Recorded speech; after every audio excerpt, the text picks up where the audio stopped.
ఈ వీడియోలో ఒక మంచి పోస్ట్ మీకు చదివి వినిపిస్తాను.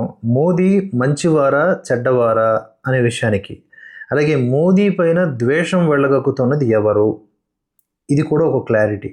మనందరికీ ఆల్రెడీ తెలుసు. ఒకసారి వివరణాత్మకంగా తెలుసుకునే ప్రయత్నం చేద్దాం. $1 మిలియన్ క్వశ్చన్ ఏంటి అంటే, మోదీ మంచోళ్ళ చెడ్డోళ్ళ, ఎవరికి మంచోళ్ళు ఎవరికి చెడ్డోళ్ళు, ఇది కూడా మనం తెలుసుకుందాం.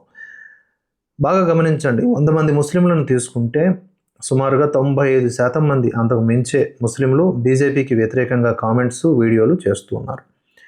అదే 100 మంది హిందువుల్ని చూస్తే ఎవరి దారి వారిదే, ఇష్టం వచ్చినట్లు ఉంటారు. కొందరు బీజేపీ, మరికొందరు కొంతమంది బీజేపీ పర, మరికొందరు కాంగ్రెస్ పర.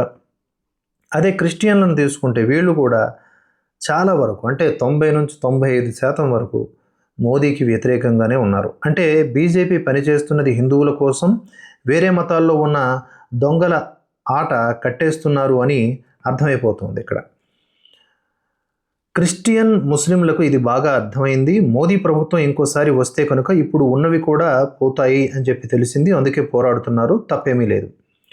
ప్రభుత్వం ముస్లింల వక్ఫ్ బోర్డు పవర్ని తగ్గించింది. వక్ఫ్ బోర్డు ఆస్తులు ఎవరి దగ్గర ఉంటున్నాయి, ముందు ఎంత ఉండింది, ఇప్పుడు ఎంత ఉంది, ఇవన్నీ సామాన్య ముస్లిం ప్రజలకు తెలుసా? తెలిస్తే రామ మందిరం చోరీ గురించి మాట్లాడరు. ఎక్కడ పెడితే అక్కడ ఉన్నటువంటి కొన్ని మసీదులు తీసేశారు. వాళ్లలో పెద్ద ప్రాబ్లంగా ఉన్న తలాక్ గురించి చట్టం తెచ్చారు. ఆడవాళ్లకు రక్షణ కల్పించారు. ఇది ముస్లిం మగవాళ్లకు ఇబ్బందిగా మారింది. ఇండియాలో అన్ని రాష్ట్రాల్లో ఉన్న బంగ్లాదేశీయుల ఆట కట్టేస్తున్నారు. వీళ్ళంతా ముస్లింలే. పాకిస్తాన్ మీద ఉక్కుపాదం మోపారు. లవ్ జిహాద్ అనే పేరుతో కొందరికి అన్యాయం జరిగిందని న్యూస్ సహజంగానే వస్తూ ఉన్నాయి. ఇవన్నీ కూడా ముస్లింలకు నచ్చలేదు. ఇప్పుడు మోదీ విరుద్ధంగా మాట్లాడుతున్నారు. ఇంకా క్రిస్టియన్ విషయం తీసుకుంటే, వాళ్ళ చర్చిలకు వచ్చే ఫండ్ ప్రతి ఏడాది కొన్ని వేల కోట్ల రూపాయలు విదేశీ నిధులు చారిటీ పేరుతో పంపిస్తూ ఉన్నారు. వీటితో ఏం చేస్తున్నారు అనే లెక్క మాకు ఇవ్వాలని ప్రభుత్వం అడుగుతోంది. మీరు ఫండ్ తెప్పించుకోండి, వద్దు అనడం లేదు. అది ఎవరు పంపించారు అనేది చెప్పాలి అంటోంది. అలా వచ్చిన డబ్బుతో ఇక్కడ ఏమేమి డెవలప్మెంట్ పనులు చేశారు, ఎక్కడ ఎవరి పేరు మీద ఆస్తులు కొన్నారు అని అడుగుతోంది. పిల్లల మీద ఖర్చు పెడుతున్నారా, వృద్ధుల మీద ఖర్చు చేస్తున్నారా, స్కూల్స్ పెడుతున్నారా, అది చెప్పండి చాలు అంటే ఇందులో ఏమైనా తప్పు ఉందా? నిజానికి చర్చ్ ఫాదర్లకు ఎందుకు ఇది మింగుడు పడడం లేదు అంటే, బయట దేశం నుంచి 50 కోట్లు వచ్చింది అనుకుందాం. అందులో చారిటీ కోసం కొద్ది మొత్తం ఖర్చు పెడుతున్న మాట వాస్తవమే. చాలా వరకు మత మార్పిడికే ఖర్చు పెడుతున్నారు. ఇంకొంత వాళ్ళ పేరులో ఆస్తులు సమకూర్చుకుంటున్నారు. ఉదాహరణకు చెప్పాలంటే, ఒక పెద్ద కారు ఇలా వచ్చిన డబ్బుతో కొన్నారు. అది అక్కడి ఫాదర్ వాడుకుంటున్నారు. ఒకరోజు ఆ చర్చ్ ఫాదర్గా నేను ఉండను అని చెప్పి ఆ పని వదిలేస్తే, ఆ కారు న్యాయంగా అయితే ఆ చర్చిలోనే వదిలేయాలి. నెక్స్ట్ వచ్చేటటువంటి ఫాదర్ అది ఉపయోగించాలి. కానీ అలా జరగడం లేదు. తనతో పాటు కారు కూడా వెళ్ళిపోతుంది. ఈ ఉదాహరణ అర్థం అవడానికి చెప్పానంతే. పబ్లిక్గా ఉన్నవి ఎవరు దుర్వినియోగం చేయరు, అది వేరే విషయం అనుకోండి. ఇలా కొన్ని 100 కోట్ల రూపాయల ఆస్తుల్ని చేసుకున్న ఫాదర్సు వేలల్లో ఉన్నారు. ఈ చట్టం పాస్ అయితే ఎవరికి నష్టం చెప్పండి చూద్దాం. ప్రభుత్వం ఈ చట్టం కనుక తెస్తే మత మార్పిడికి కష్టం అవుతుంది. గూడిలో ఉన్నటువంటి జనాలకు డబ్బులు ఇచ్చి ఇప్పుడు మతం మార్పిస్తున్నారు. ఇది సాగదు. ప్రతి చర్చి ఫాదర్కు వాళ్ళకంటూ కొన్ని రూల్స్ ఉన్నాయి. ఈ నెలల్లో, ఈ సంవత్సరంలో ఇంతమందిని క్రిస్టియన్ మతానికి మార్పించాలని టార్గెట్ ఉంటుందని ఎంతమందికి తెలుసు? దొంగతనంగా ఆస్తుల్ని చేసుకోవటం క్రిస్టియన్లో కూడా ఉంటుంది. మరి మన హిందువులకు ఎందుకు అర్థం కావడం లేదు? అయోధ్య గొడవ ఎవరి వల్ల ఒక కొలిక్కి వచ్చి అక్కడ రామాలయ నిర్మాణం జరిగింది, అది వదిలేశారు. ఎవడో కక్కుర్తి యాదవులు చేసిన దొంగతనం మీద ఫోకస్ చేస్తున్నారు. వాళ్ళు చెప్తారు, వీళ్ళు సై అంటున్నారు. ఒక సంస్థ అన్న తర్వాత అక్కడ అవకతవకలు జరుగుతాయి. ఇంటి దొంగను ఈశ్వరుడు కూడా పట్టుకోలేడు అంటారు. అయినా దొంగలు దొరికారు కదా, పోయింది తిరిగి ఇచ్చారు. ఇంకా ఇలాంటిది జరగకుండా కట్టుదిట్టంగా చేస్తున్నారు. మోదీ 12 ఏళ్లలో ఏం మంచి పనులు చేయలేదా? అలా అయి ఉంటే ఇప్పుడు మనమందరం ఎలా ఉండాల్సింది? భయంతో బిక్కుబిక్కుమంటూ గడపాల్సింది కదా. ప్రతిదీ అందుబాటులోనే ఉన్నాయి. ఇంకా ఏం కావాలి? రేట్ పెరగడం, అది ఏ ప్రభుత్వం ఉన్నా జరుగుతుంది. ఇందిరాగాంధీ పాలనలో జరగలేదా? రాజీవ్ గాంధీ పాలనలో జరగలేదా? ఏదైనా ఒక పని చేస్తే అందరికీ న్యాయం వస్తుంది. ఆ పని వల్ల కొందరికి హాని కలగవచ్చు, 10 మందికి మంచి జరిగితే ఒకరిద్దరికి దానివల్ల ఇబ్బంది కలగవచ్చు. అదే బేస్ చేసుకొని ఆ పని అన్యాయం అంటే 10 మందికి మంచి జరిగింది, ఇది కూడా అన్యాయం అయిపోతుందా?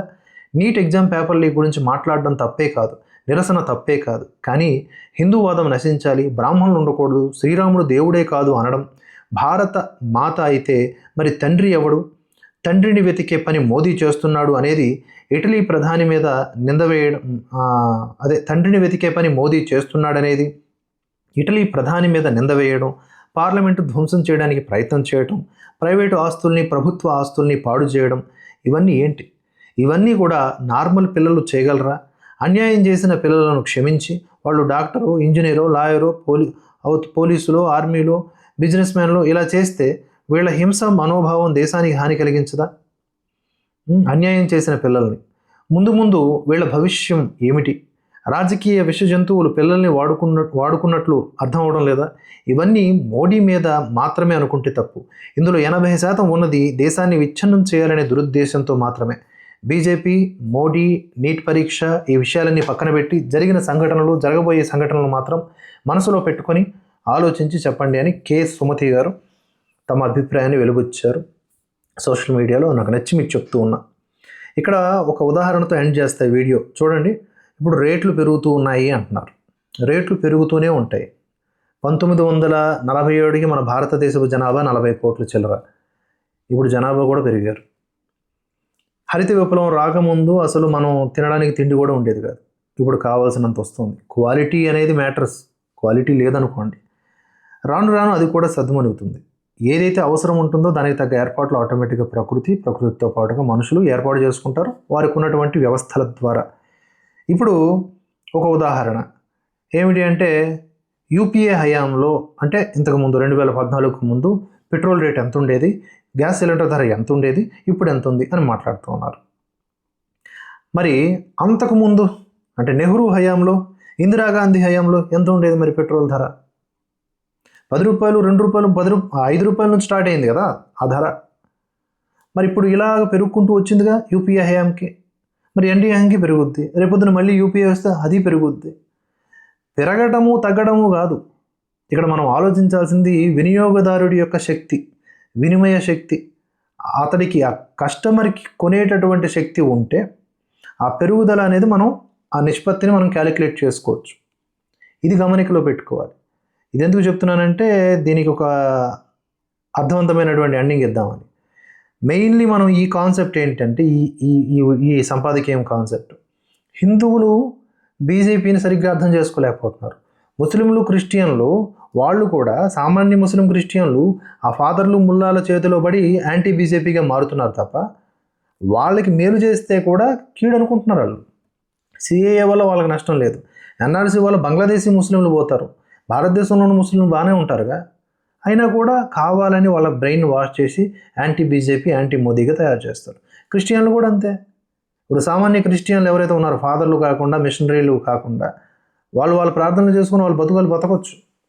వాళ్ళకేమీ పైసా రాదు. FCRA 2.0 అనేది తీసేస్తే, లేకపోతే FCRA లైసెన్సులు అనేవి అవన్నీ ఆ ప్రక్రియ లేకుండా ఎవడెంత సొమ్మైనా తీసుకోవచ్చు అని పెడితే వీళ్ళకే నష్టం. 100 మందిని మతాలు మార్చుకుంటూ పోతారు తప్ప ప్రత్యేకించి వీళ్ళకి వచ్చే బెనిఫిట్ అంటూ ఏమీ ఉండదు. వీటిని నియంత్రించడం వలన భారతదేశాన్ని బలోపేతం చేస్తున్నది ప్రస్తుత ప్రభుత్వం. ఇది మింగుడు పడక క్రిస్టియన్లని, ముస్లింలని బ్రెయిన్ వాష్ చేసి ఆ పైన ఉన్నటువంటి HODs, head of the departments ఈ విధమైన వైఖరితో విచ్ఛిన్నకర శక్తుల రూపంలో మారేలా చేస్తూ ఉన్నారు కొంతమందిని. ఇక్కడున్న హిందువులు మాత్రం పీలికలు అయిపోయి ఒక్కొక్కడు ఎంతెంత మాట్లాడతాడు. రచ్చబండ మీద కూర్చొని మోదీ అలా చేస్తుంటే బాగుంది, ఇలా చేస్తుంటే బాగుంది, నీడు పీక్ కట్ల కడతాడు. మరి అందుకే మార్పు రావాల్సింది హిందువుల్లో, అర్థం చేసుకోవాల్సింది హిందువులు. ఒకసారి గతాన్ని గుర్తు చేసుకుంటే తెలుస్తుంది ప్రస్తుతం ఎంత బాగుందో.